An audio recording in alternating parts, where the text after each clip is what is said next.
Hard hitting vlogs. Hello viewers, भाई आज के हमारे वीडियो का टॉपिक है क्या उद्धव ठाकरे और नीतीश का चक्रव्यूह 2024 में पीएम मोदी का विजय रथ रोक पाएगा। दोस्तों, इस वीडियो में हम चर्चा करेंगे बिहार और महाराष्ट्र के नंबर गेम पर। दोस्तों, लोकसभा चुनावों में बीजेपी के खिलाफ विपक्ष ने लामबंदी तेज कर दी है। बीजेपी को घेरने के लिए जिन दो राज्यों में दिलचस्प राजनीतिक मंथन हो रहा है वे महाराष्ट्र और बिहार हैं। हाल ही में बिहार के सीएम नीतीश कुमार ने विपक्षी एकता को लेकर बयान दिया था, तो बुधवार 22 फरवरी को यही बात उद्धव ठाकरे के गुट ने भी दोहराई थी। एक एक सीट पर रणनीति बनाने वाली बीजेपी के लिए ये दोनों राज्य इसलिए भी ज़्यादा महत्वपूर्ण हो गए हैं क्योंकि 2019 के लोकसभा चुनाव में एनडीए ने यहाँ एक तरफा जीत हासिल की थी, लेकिन तब से अब तक यहाँ राजनीतिक समीकरण पूरी तरह बदल चुके हैं।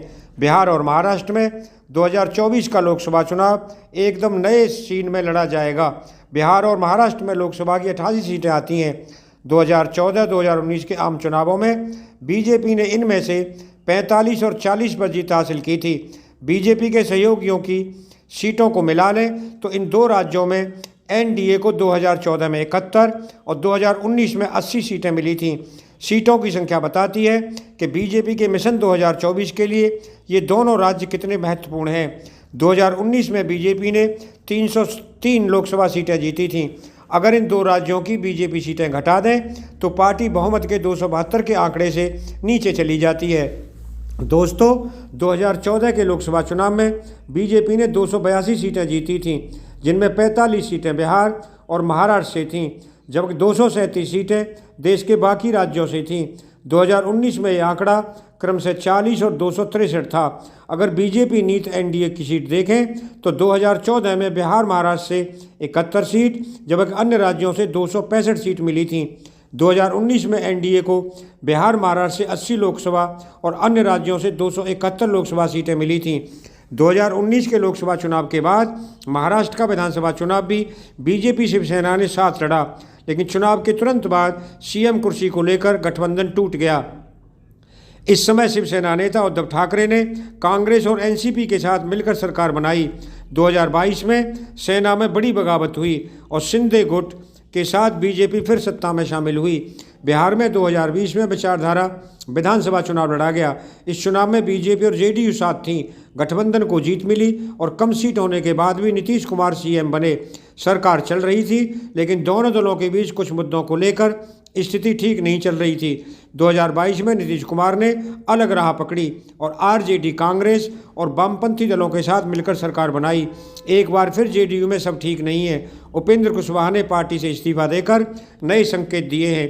बिहार के वर्तमान समीकरणों को देखें तो 2019 में बीजेपी विरोधी खेमे में शामिल जेडीयू 21.8, कांग्रेस 7.7 और आरजेडी 15.4 को मिलाकर कुल 44.9% वोट मिले थे।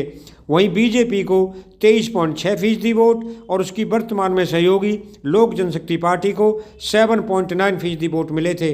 दोस्तों, एक रिपोर्ट के मुताबिक महाराष्ट्र में 2019 के लोकसभा चुनाव में बीजेपी को 27.6% वोट मिले, जबकि शिंदे के साथ आए 13 सांसदों को 13.9% वोट मिले। इस तरह दोनों का कुल योग 41.3% होता है। वहीं मोदी विरोधी खेमे में कांग्रेस को 16.3% वोट और एनसीपी को 15.5% वोट मिले थे। वहीं उद्धव ठाकरे के गुट यानी कि शिंदे गुट के 13 सांसदों को छोड़कर उनका वोट प्रतिशत 9.4% रहा। तीनों के वोट शेयर को मिला दिया जाए तो 41.2% बन जाता है। दोस्तों, बिहार और महाराष्ट्र दोनों जगह सीटों के बंटवारे पर सबकी नज़रें होंगी। महाराष्ट्र में बीजेपी अधिक से अधिक सीटें अपने खाते में लेने की कोशिश करेगी, लेकिन देखना है कि शिंदे गुट उसकी मांग को कितना मानता है। वहीं बीजेपी विरोधी खेमे में सीटों के बंटवारे में उद्धव ठाकरे गुट के कमज़ोर होने का फ़ायदा एनसीपी और कांग्रेस जरूर उठाना चाहेंगे। बिहार में भी सीटों का बंटवारा दिलचस्प होने वाला है। इस बार जेडीयू का महागठबंधन का हिस्सा है। अब देखना है कि सीट बंटवारे में नीतीश कुमार कम सीटों पर मानने को तैयार होते हैं या नहीं। दोस्तों, अगर आपको ये वीडियो पसंद आया हो तो चैनल को सब्सक्राइब करें, वीडियो को लाइक करें, ज़्यादा शेयर करें। आप लोगों का बहुत बहुत धन्यवाद। Thank you very much.